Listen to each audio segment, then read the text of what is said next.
Shivaji.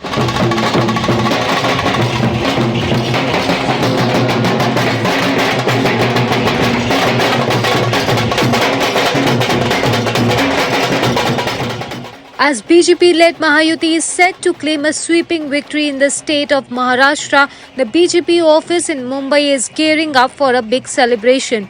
Sweets have been called in huge numbers and the decorations have already begun. हर महादेव, हर महादेव, भारत माता की जय, हर हर महादेव, हर हर Mahadev. The enthusiastic party workers have already started pouring in at the party's headquarters and were seen dancing to celebrate the seeming victory of their party.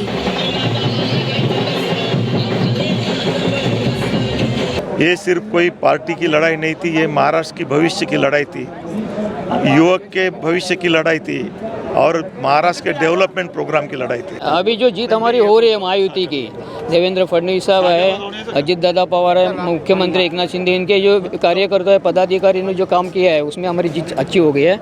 लाडली बहन योजना बहुत काम कर रही है और इतना बड़ा काम कर रही है कि मुस्लिम महिलाओं ने भी उसके नाते वोट भाजपा को किया है। लाडली बहन योजना 100% नहीं, लेकिन कुछ कई महीने में कई मात्रा में सफल हो गई है, क्योंकि महिलाओं को आशा, उनके मन में आशा पैदा हो गई है कि उभाटा जो है वो उभाटा ने इतने साल कुछ किया नहीं है और ये लाडली बहन योजना सिर्फ अभी चुनाव के मद्देनज़र रखते हुए नहीं है।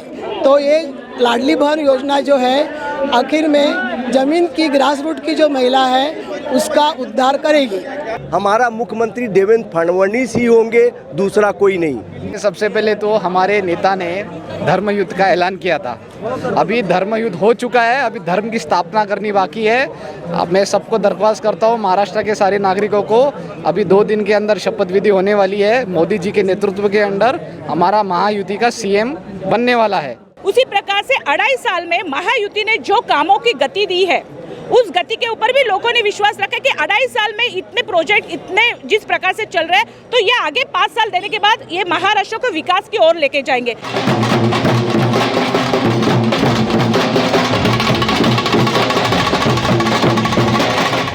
BJP leader Vinod Tawri was also seen at the BJP office along with other leaders who are gathering in high spirits to celebrate BJP's performance in the state of Maharashtra.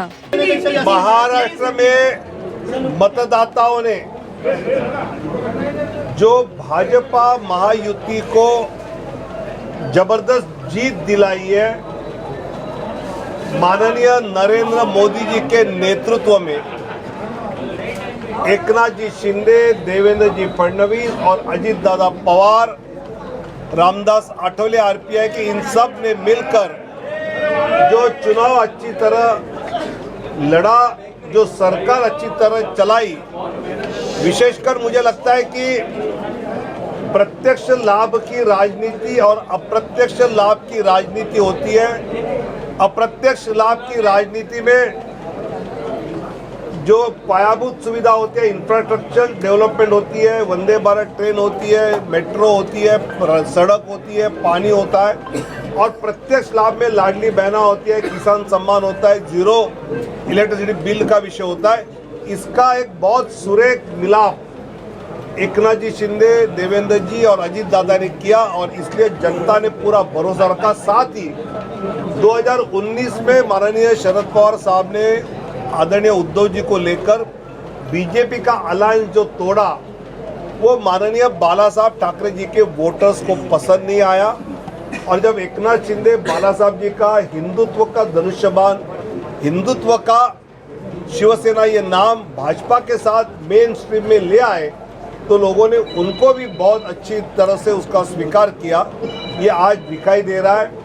मुझे लगता है कि बिहार में 4 में से 4 जगहों पर एनडीए आगे है, उत्तर प्रदेश में 6 जगहों पर एनडीए आगे है और राजस्थान में 4 जगह पर आगे है। तो देश में ये बता रहा है कि देश की जनता का फिर एक बार आदरणीय प्रधानमंत्री मोदी जी पर उन्होंने अपना विश्वास जताया है। आपका सवाल ये होगा कि मुख्यमंत्री किसका होगा, कौन होगा, तो एकनाथ शिंदे जी, देवेंद्र फडणवीस जी, अजीत दादा पवार और भाजपा का केंद्रीय नेतृत्व साथ मिलकर इस विषय में निर्णय करेंगे और आपको बताएंगे। आज महायुति विजय का जश्न मना रही है और महाराष्ट्र की जनता को बहुत बहुत धन्यवाद दे रही है। Subscribe to Midday India. Get direct notifications on all our videos by clicking on the bell icon.